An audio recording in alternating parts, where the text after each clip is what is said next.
अपने मुल्क और कौम के निगहबान हैं हम, पाकिस्तानी फौज के जवान हैं हम, हर घड़ी तैयार कामरान हैं हम, जैसे हो हालात शादमान हैं हम।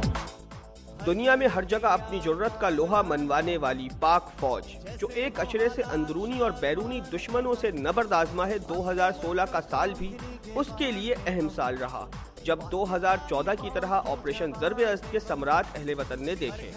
ऑपरेशन ज़र्ब-ए-अज़्द की कामयाबी के बाद ज़र्ब-ए-अज़्द 2 में भी पाक फौज ने अंदरूनी दुश्मनों का मुकाबला किया, जिसके नतीजे में शुमाली सरहदी इलाकों से मुल्क दुश्मन अनासिर का खात्मा हुआ और वहां अमन व अमान के साथ साथ जिंदगी अपनी मामूलात पर आ गई।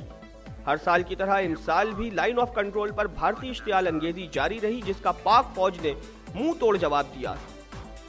सियालकोट की सरहद पर भारत का हर हमला पसपा हुआ तो जम्मू सेक्टर की सरहद पर भी भारत को कई लाशें उठाने पड़े।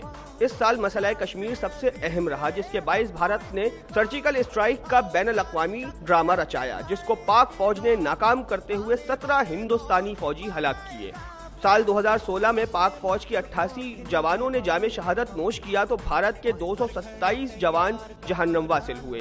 पाक बहरिया ने भी भारत की आबी सरहदी खिलाफ वर्जी का जवाब देते हुए उसकी आबदोज को भागने पर मजबूर कर दिया। इस साल पाक फौज की सबसे अहम खबर हाई कमान की तब्दीली थी, जब कौम के हर दिल अजीज जनरल मोहम्मद राहिल शरीफ ने अपनी मुद्दत मुलाजमत खत्म होने के बाद ओहदा जनरल कमर जावेद बाजवा के सपुर्द कर दिया।